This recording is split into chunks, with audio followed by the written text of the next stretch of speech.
Continuamos en este Vigo Debate hablando con las centrales sindicales. Estábamos tratando la reforma laboral, hicieron todos ahí ya su introducción al tema. Vamos con las alusiones. Alberte, me decía. Sí, que hubo bastantes.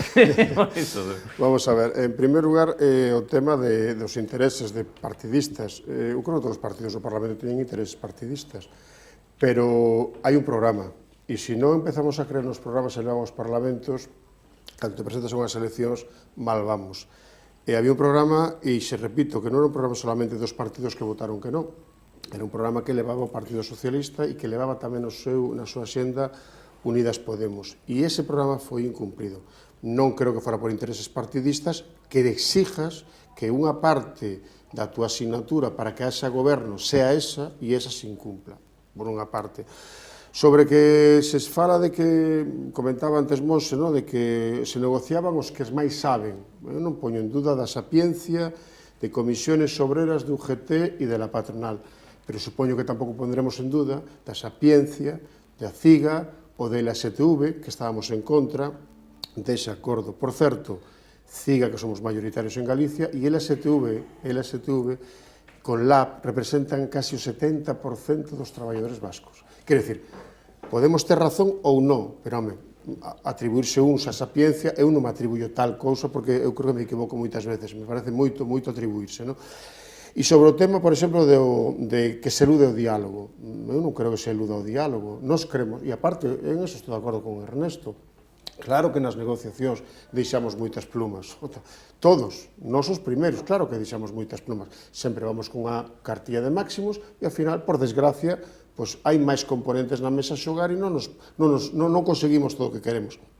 Pero en este caso concreto, non é que se deixaran plumas na mesa, é que aquí, cando se fala do pacto social, se está falando como se fuera algo intocable, os sindicatos españoles e la patronal. O pacto social é algo que se inventou, porque non existe tal pacto social como organismo. Hai unha cosa que se chama Consejo Económico e Social de España, onde está Comisiones Obreras, UGT, a patronal, la STV, CIGA, e é aí onde hai que debatir as cousas. Non escoller ti, como diría outros, parceiros con que vou a bailar.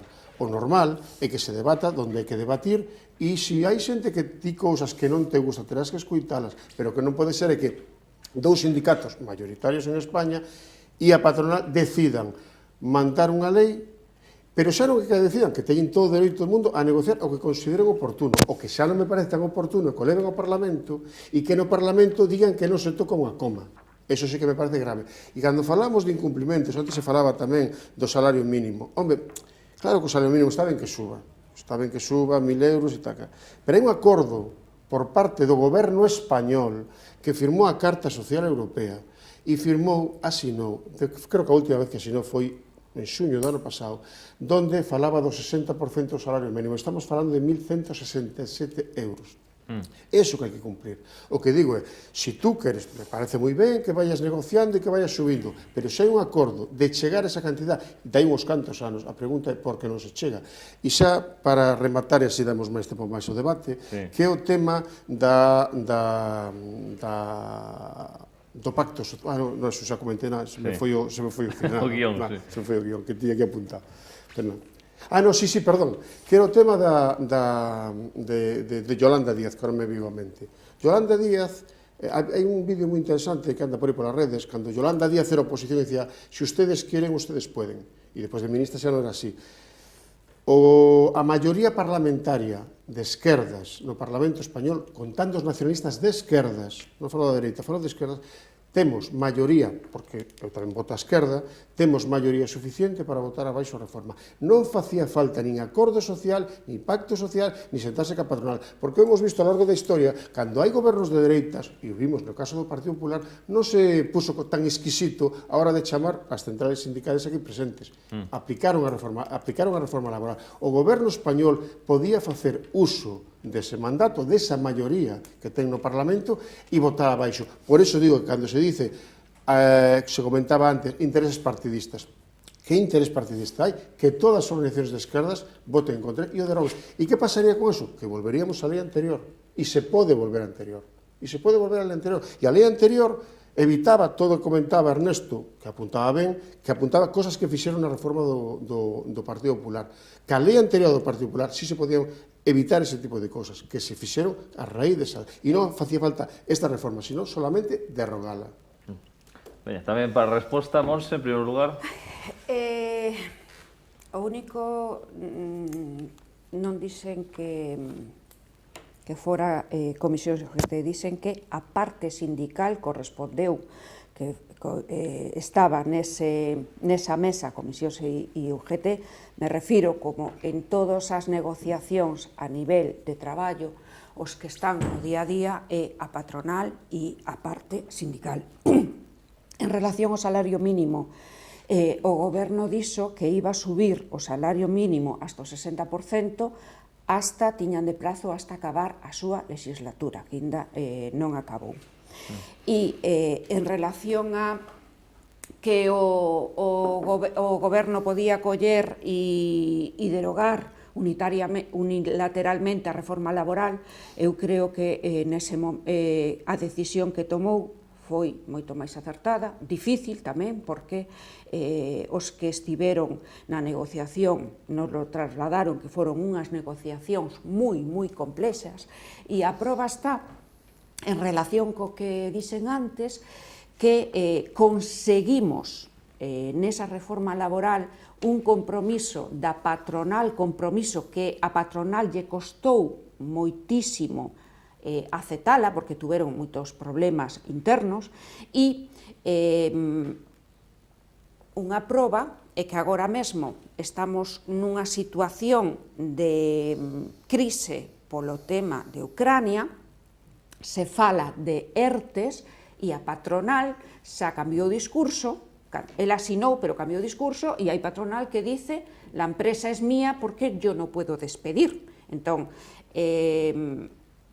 nos estamos a favor de que non se fixese, tamén jorobaría que cun cambio de goberno e un goberno de outro talante que utilizase a técnica do Partido Popular que tanto saímos á rúa para decir que non así non, que non se decretase unilateralmente, e agora tivemos a oportunidade de participar en algo que nos afectaba moito, non moitísimo, entón, como comprenderedes, si estamos de acordo, si non se conseguiu todo o que se quería, pero se deron grandes pasos e non pechamos a porta a continuar nas cousas que beneficien a clase traballadora, continuar loitando por pequenas reformas dentro da reforma laboral, pequenos cambios. Ernesto. Sí. Bueno, yo no voy a hablar de las promesas de A, ni de B, ni de C en sus campañas electorales, que no me toca a mí eso. Yo lo que sí creo es que primero había un mensaje de Europa, no de ahora, sino de hacía mucho tiempo, que venía diciendo que aquí, en nuestro país, las partes, los actores se tenían que sentar para cambiar el signo de las cosas, no, pero lo que estaba pasando en el mercado laboral español sí, sobre todo por los niveles de precariedad y sobre todo por los niveles de precariedad en la gente joven, porque eso no es sostenible, porque nosotros hasta ahora éramos la cola del vagón en el mercado laboral europeo, con las tasas más altas de paro, con las peores condiciones para los trabajadores y trabajadoras y el volumen de precariedad, ¿no? Yo, como no vengo aquí a salvarle la cara a nadie, lo que sí sé es que tanto la organización que represento como la que representa la compañera nos sentamos, y nos sentamos a avanzar, porque volvemos a lo de antes, es que es un discurso muy fácil, no sé si vende, ¿no?, pero ni es práctico ni objetivo, ni se concreta, que es o todo o nada. Es que no es así, desgraciadamente no es así. Y yo lo digo porque, claro, queda muy bien, sobre todo cuando tú hablas de un curruncho, y no es un curruncho, es una expresión no despectiva, ¿no?, ojo, de un curruncho. Pero las comisiones y UGT negociamos para el conjunto de las trabajadoras y trabajadores de este país. No para los gallegos, para los vascos, catalanes, no, para todos y para todas. Entonces, queda muy bien ese discurso, ¿no? Es decir, el todo, el nada, y yo aquí. No, nosotros representamos mucho más que el aquí, representamos el conjunto de los trabajadores y trabajadoras de este país. Y evidentemente nos comprometimos a negociar, claro que sí, que ese fue el primer paso.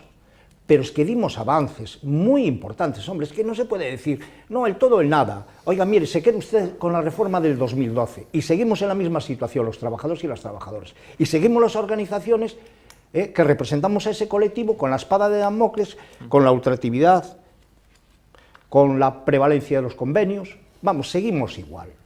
No, nosotros no apostamos por eso. Pero, hombre, que avances ha habido muy importantes y se están concretando. Véase la contratación indefinida, que hemos alcanzado en la contratación el 30% de contratación indefinida. Hay un paso importantísimo. Hombre, hay muchas empresas que les cae mal la reforma, dependiendo del sector. Claro, porque es que las cosas ya no son como eran. Y antes, pues hombre, era muy fácil que una empresa incumpliese la ley, que tuviese un trabajador o trabajadora en fraude de ley, y digo, bueno, pues pago la sanción, los 1.000 eurillos o los 500, los que fuera. Pero eso también ha cambiado, porque es que ahora, mire, es que si usted incumple la ley, ya no son los 1.000 eurillos por los 3 o 4 trabajadores que usted tenía en fraude de contratación, no, es de 1.000 a 10.000 euros por cada uno. Ya es un elemento disuasorio para que las empresas no sigan en ese mismo camino. Quiero decir, que a mi juicio hay muchos elementos. Sí. Tengo que cortarte ya, Ernesto, porque para respetar los tiempos. Y ya la última, porque como él está en minoría, 30 segundos, Alberto, xa para pechar este tema de reforma laboral. Xa sei que non o digo con mala intención, Ernesto, que nos conocemos, pero nós que somos deste curruncho, nos entendemos que nos defendemos os intereses dos traballadores deste curruncho, porque é o noso país e nos o defendemos así. E entendemos que a mellor forma de defendelo, desde o noso punto de vista, evidentemente, non é aceptando a imposición dunha patronal e dun goberno, volvo a repetir, que incumple a palabra dada. A nós que Europa diga unha serie de cousas, Europa dixo moitas cousas. Por exemplo, Europa, ou a OTAN, mellor dito, dixo que había que pagar o 2% do Produto Interior Bruto a nivel de Estado, que nos parece unha auténtica aberración, que se podemos discutir dese tema. Para armarse. Para armas, non para armas, claro, é dicir, unha auténtica aberración. Todo eso o demanda Europa. Nós decimos que non tes por que cumprir o que te leva dicindo o te diga Europa ou te diga a OTAN. Nós temos, senón, non temos para que valen as nosas institucións, para que vale o noso goberno, para que vale o Estatuto de Autonomía, non vale para nada, porque se en Europa nos impone unha cousa, nós temos que facer o que nos diga Europa, non estou de acordo. E hai outra cousa tamén, cando falamos da situación desta terra, dicir que a reforma laboral xa se verá, supoño que se verá co tempo, a evolución que ten, leva 3 meses. Ora ben, de nada vale, é certo que aumentaran as contratacións indefinidas, pero, se tú non pos algún tipo de traba, algún tipo de barreira, algún tipo de cortapisa a hora de facilitar o despedimento ou de encarecer poñer como estaba antes, a veces falaxe da ultraactividade, e a ultraactividade mete o PP, eu digo derogar a reforma do PP, non a meto o anterior, se meto co PP, digo derogar esa reforma. Tú si encareces, entón poderíamos hablar outra cousa, se hai emprego estable e tú encareces, pero de que vale que haxe un emprego indefinido se aos 2 días, os días o cando cadre, te poden despedir por 4 patacos. Eso sabemos que o peor que hai para unha empresa non é que figure indefinido, sino que a indemnización sea un elemento disuasorio para que a empresa non te poda despedir, senón te aplican o que te aplican o que pasou na anterior reforma laboral e te aplican despidos por motivos obxectivos, que xa non son nin os 33 días, que son os 20 días, que estamos vivindo nós nas empresas todos os santos días, non sei vos, o estamos vivindo todos os días, e iso é a realidade, e ante esa realidade, por moito que tú a unha persona lle fagas un contrato indefinido, non vai cambiar. Outra cosa cambiaría se iso fora acompañado con outro tipo de medidas, como esta. Medidas coercitivas ou medidas disuasorias, por decirlo de alguma forma, para que un empresario, non porque lle apetezca, despida. Algo tocache xa sobre o tema do salario mínimo. quería entrar no das pensións, que tamén é algo creo que é fundamental, que é unha reforma aí do ministro tan cuestionado por moitos colectivos, cunha serie de medidas que agora teñen que pasar de novo polo Congreso dos Deputados. Non sei se vos convence, Monse, en primeiro lugar estes cambios que se plantexan nas pensións, sobre todo un colectivo tan importante aquí en Galicia, e que sae moito á rúa tamén a... Sí, reforma das pensións.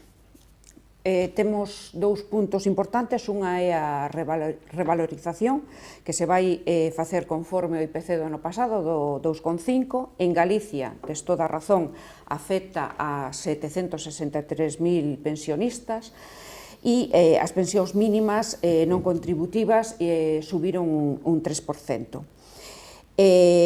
Tema, falando de Galicia, xa que nos situaches aí, as pensións galegas son das máis baixas, son as segundas máis baixas despois de Extremadura.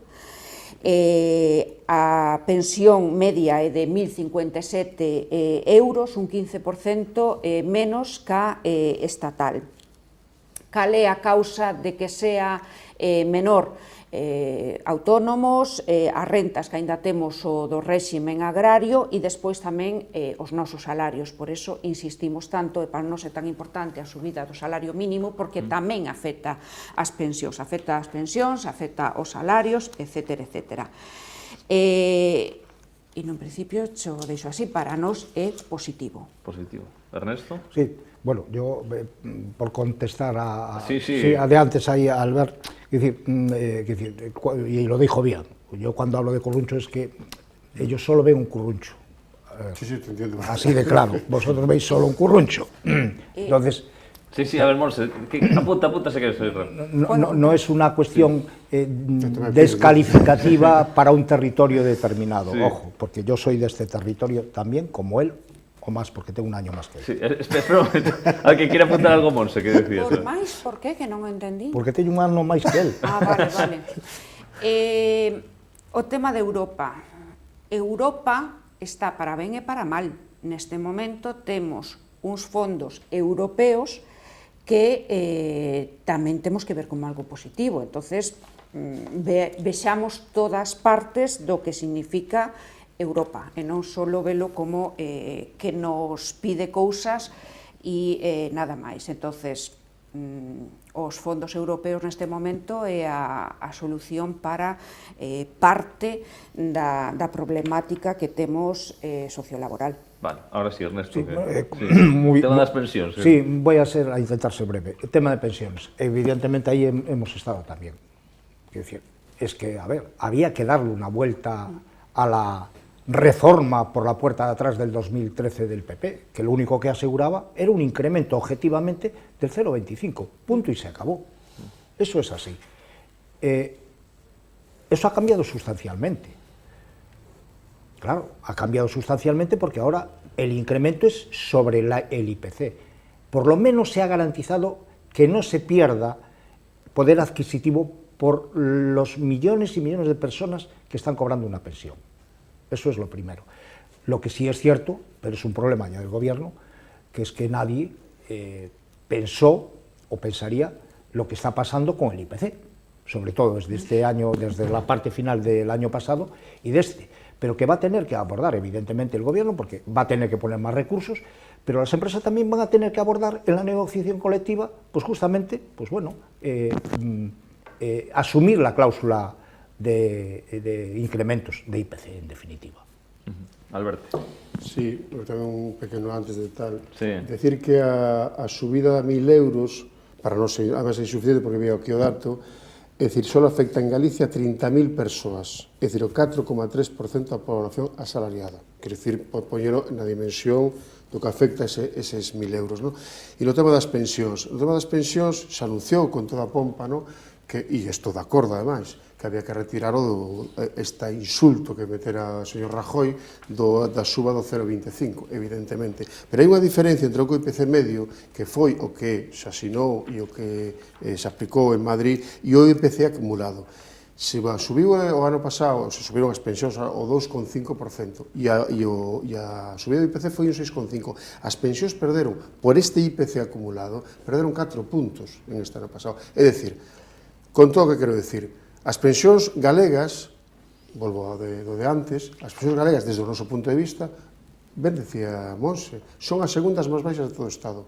A pobreza, as pensións son pobres, e a pobreza, como decimos moitas veces nós, ten cara de muller. Mayoritariamente, as que cobran son máis pobres, son as mulleres onde cobran 300 euros inferior a que un pensionista. É dicir, a media das mulleres é 300 euros menor que un pensionista. Eu creo que, en primeiro lugar, temos que, primeiro, retocar o tema do IPC, ten que ser acumular, e depois ten que haber unha dignificación das propias pensións. O que non pode ser é que estemos tendo unha cantidad tan inxente de mulleres e homes que levaron todavía traballando, nos sectores que foran traballando, e ao final non solamente non teñen, non lle chega, é que están por debaixo do límite da pobreza, do limiar da pobreza, e ante isto hai que tomar medidas urxentes. De acordo que se toman a nivel de Estado, pero claro, eu digo desde un punto de vista galego, e falamos claro, nós como sindicato galego defendemos que as nosas mulleres, e os nosos homens evidentemente, non poden ter salarios de miseria depois de todo o que había traballando, e o que hai encima da mesa neste momento non lle garantiza que se dignifiquen as pensións. Por iso que hai que dar un golpe na mesa,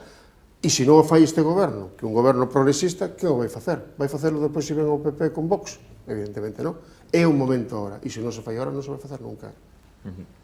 Algún apunte máis deste tema que queredes facer? As pensións?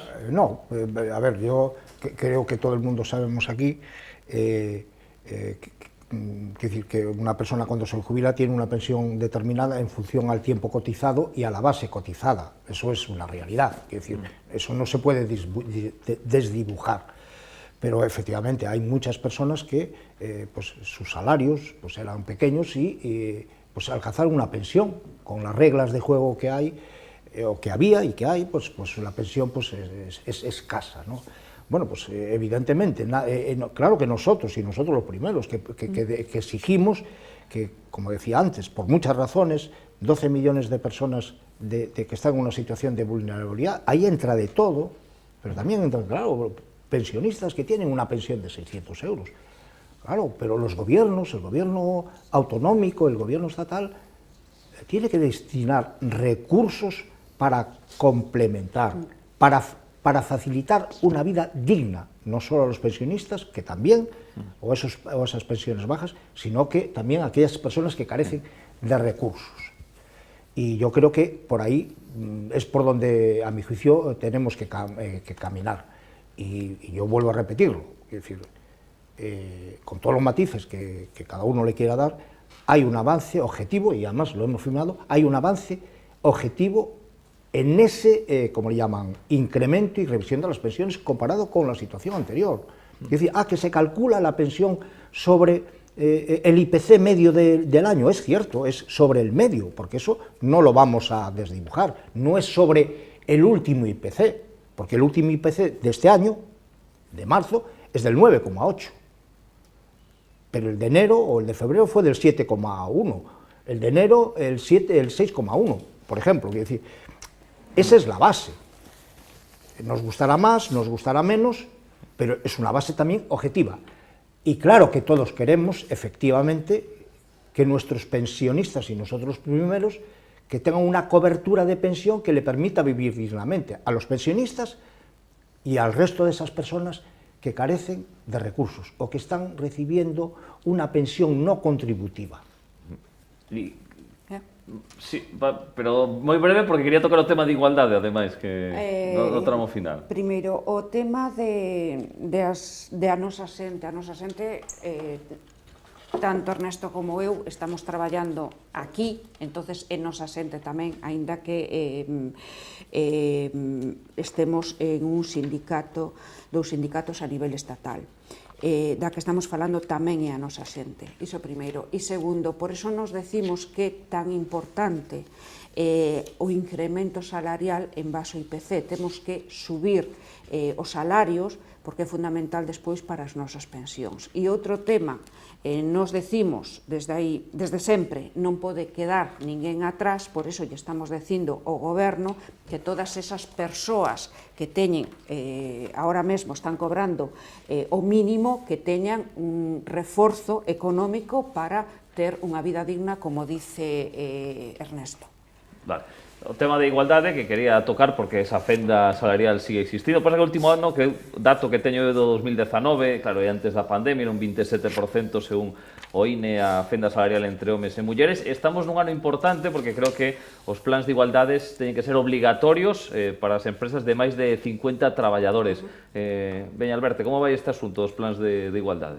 Moi mal, eu creo que vai moi mal e que vai moi lento, e vemos como claramente sigue habendo unha fenda salarial importante entre homes e mulleres, donde o 46,7% das mulleres do noso país obtiveron ingresos inferiores ao salario mínimo interprofesional. É dicir, aquí en este campo, no tema da igualdade, nos queda moito camiño por recorrer, pero tamén iso función tamén das centrales sindicales nas propias empresas de poñer o dedo no problema, porque moitas veces tamén co tema da diferencia salarial en moitas empresas se esconde, se agacha, non que dúas persoas en empresas grandes que estén da mesma categoría cobren, en teoría, deberían cobrar o mismo, sino que hai certa trampa en moitas empresas, por exemplo, en moitos centros de traballo, donde compañeiras facendo o mesmo traballo están en categorías inferiores, pero solamente para facer trampa co tema da desigualdade salarial. Nos queremos un camiño que deberíamos ter avanzado moito máis, todos, e eu tamén creo que todos aquí temos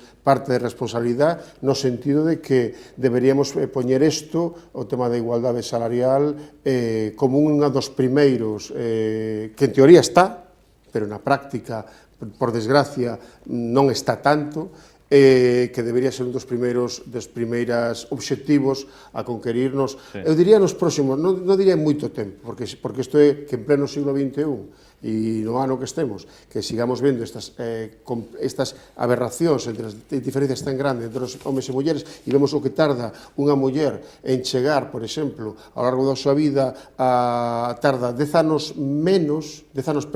máis para chegar a cadar o salario dun home. É dicir, a nivel xeral, non? Pero claro, é un problema que tamén temos nas propias empresas, e é na negociación donde temos que intentar solventar e eliminar, ou polo menos disminuir o antes posible esa fenda, ese problema. Sí. Ernesto? Sí, bueno, ahí coincido en este caso con Albert. Hombre, tenemos una herramienta evidentemente que ha dotado un gobierno en el 2007, que fue en aquel momento el gobierno del Partido Socialista, ¿verdad? Y que, pues con el Real Decreto, que creo que es de octubre del 2020, 19-20, ahora no me acuerdo exactamente, bueno, pues hasta entonces, con esa ley que estaba ahí, una ley también pionera, a mi juicio, ¿no? Como muchas otras, como el tema de la dependencia, etcétera, se ha bajado bastante el listón, contemplaba a empresas de más de 200 trabajadores y ha ido bajando hasta ahora empresas de 50 trabajadores. Sí es cierto que es una herramienta importante para trabajar en esos ámbitos de la empresa, en esa igualdad retributiva. Pero hay muchos matices ahí, desgraciadamente. Perdón, usted dijo que tenemos que terminar, o sea, 10 segundos y le dejamos a Monse un minuto para que lo de este tema. No, que tenemos mucho recorrido que hacer ahí, desgraciadamente, porque hay la igualdad objetiva todavía no la hay. Pero bueno, tenemos herramientas para, en ese ámbito retributivo y desde un punto de vista de la promoción profesional, trabajar en las empresas en esos planes de igualdad. Y ahí estará, evidentemente, nuestra contribución. Monse. Para nós, para a Comisión Obreiras, os plans de igualdad son importantísimos. Primeiro, é que é unha ferramenta que temos para ver de verdad como está a situación da empresa e ver cousas, como me comentaba onte unha compañeira, que nunha empresa de aquí gañaba o mesmo un conductor que gañaba unha sericultora.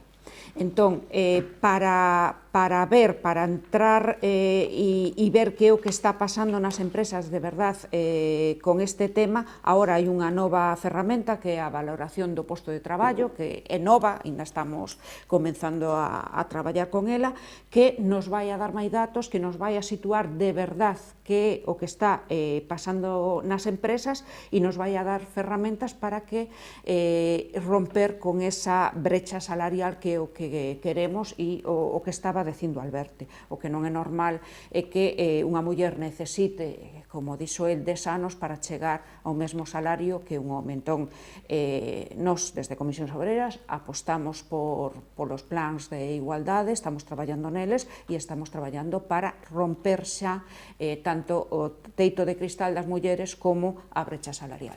Pois aquí o temos que deixar. Mons, Ernesto, Alberto, grazas aos tres por estaros aquí con nós. Gracias a ti. Nos despedimos para a semana que ven máis Vigo a Debate. Grazas como sempre. Adeus.